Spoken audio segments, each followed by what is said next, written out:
السلام علیکم ورحمۃ اللہ وبرکاتہ۔ کیا حال ہیں؟ امید ہے آپ لوگ بخیریت سے ہوں گے۔ آج ہم بات کرتے ہیں کہ اسلام نے عورتوں کو کیا مقام دیا ہے۔ عورت کا مقام اسلام میں بہت بلند ہے۔ ایک حدیث ہے، الا کلکم راع وکلکم مسئول عن رعیتہ، کہ آگاہ ہو جاؤ، تم میں سے ہر شخص نگران ہے، ہر شخص سے اس کے رعایا کے بارے میں پوچھا جائے گا۔ اس حدیث سے یہ پتہ چلتا ہے کہ عورت اپنے گھر والوں اور ان کے بچوں کی نگران ہے اور ان سے ان کے بارے میں سوال کیا جائے گا، پوچھا جائے گا کہ ہم خواتین اپنے گھر اور اپنے بچوں کی نگران ہے اور ان کے بارے میں ہم سے پوچھا جائے گا کہ ہم نے اپنے بچوں کی تربیت کی، کیسے کی، اور اپنے گھر کا کیسے خیال رکھا، اسے ایک اسلامی گھرانہ بنایا یا نہیں، مسلمان گھرانہ بنایا یا نہیں، پھر اس سے ہم نے غفلت برتی۔ دیکھیں، جس گھر میں عورت بیٹی کی شکل میں پیدا ہوتی ہے تو ماں باپ کے لیے جنت ہے، بیوی نیک ہے تو شوہر کے لیے جنت ہے، پھر ماں بن گئی تو ان کے قدموں کے نیچے جنت ہے۔ اللہ تعالیٰ نے ہم عورتوں کو بہت اہم ذمہ داری دی ہے کہ عورت چاہے کسی بھی رشتے میں ہو، چاہے وہ ماں کے رشتے میں ہو یا بیٹی کے رشتے میں ہو یا بہن کے رشتے میں ہو یا نند بھاوج کے رشتے میں ہو یا ساس کے رشتے میں ہو، ہمیں اپنے رشتے میں بیلنس رکھنا ہے اور ہر ایک اپنی جانب سے اپنی ذمہ داری نبھانے کی کوشش کرنی ہے۔ جیسے ایک حاکم ہے، ایک لیڈر ہے، تو اس سے اس کے عوام کے بارے میں، اس کے رعایا کے بارے میں سوال کیا جائے گا۔ اسی طرح مرد ہے، شوہر ہے، تو اس سے اس کے بیوی اور گھر والوں کے بارے میں سوال کیا جائے گا۔ عورت اپنے شوہر کے گھر کی ذمہ دار ہے تو شوہر کے بچوں کی ذمہ دار ہے، تو قیامت کے دن اس سے اس ذمہ داری کا سوال کیا جائے گا۔ دیکھیں، سب سے مشکل ترین امتحان اپنے دل کی مرضی کو چھوڑنا ہے۔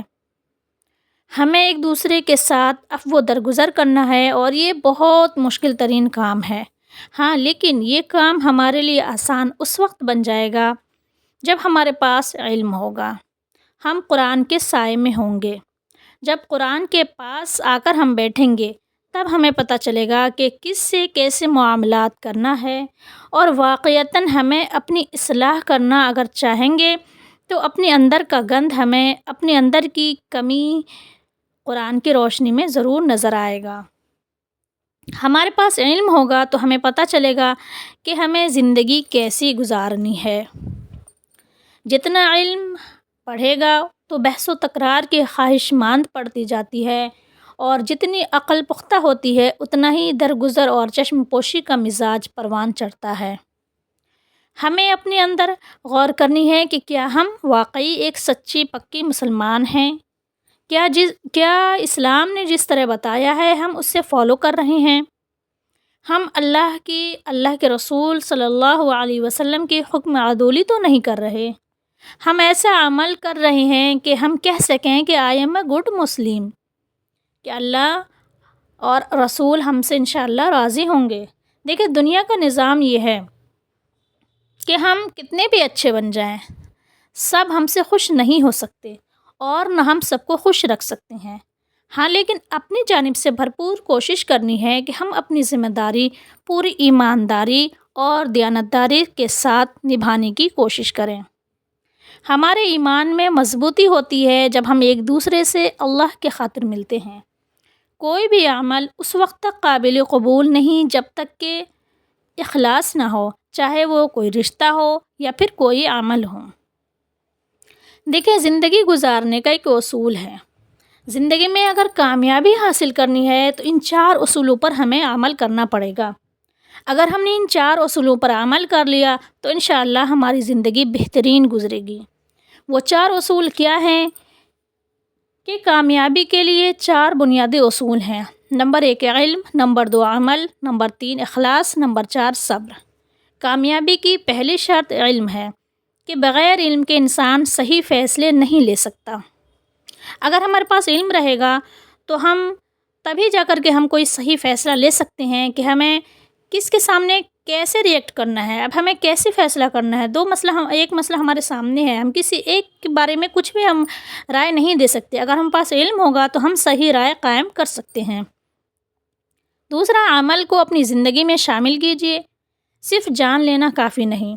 پھر ہر عمل میں اخلاص ضروری ہے، جو کچھ بھی کریں خالص نیت کے ساتھ کریں۔ پھر یہ کہ زندگی میں کچھ مشکلات آتی ہیں، مگر صبر کرنا سیکھیے، صبر انسان کو مضبوط بناتا ہے۔ سب کا خلاصہ یہ ہے کہ علم، عمل، اخلاص، صبر، ان سب پر عمل پیرا ہو کر ہم ایک بہترین زندگی گزار سکتے ہیں۔ ہمیں اپنے اندر ایک فکر پیدا کرنی ہے کہ اللہ کے بندوں کو اللہ سے جوڑنا ہے، چاہے وہ جس لائن سے ہو۔ اللہ اور اللہ کے بندوں کے درمیان تعلق پیدا کرنا ہے۔ اگر ہم نے اس سب پر عمل کر لیا تو بے شک ہم کہہ سکتے ہیں کہ I am a good Muslim, میں ایک اچھی اور سچی مسلمان ہوں۔ پھر اگر ہم نے ان سب باتوں پر عمل کر لیا تو انشاءاللہ اگر ہم اس دنیا سے گئے تو انشاءاللہ ثم انشاءاللہ اللہ اور اللہ کے رسول ہم سے راضی ہوں گے۔ وآخر دعوانا ان الحمد للہ رب العالمین۔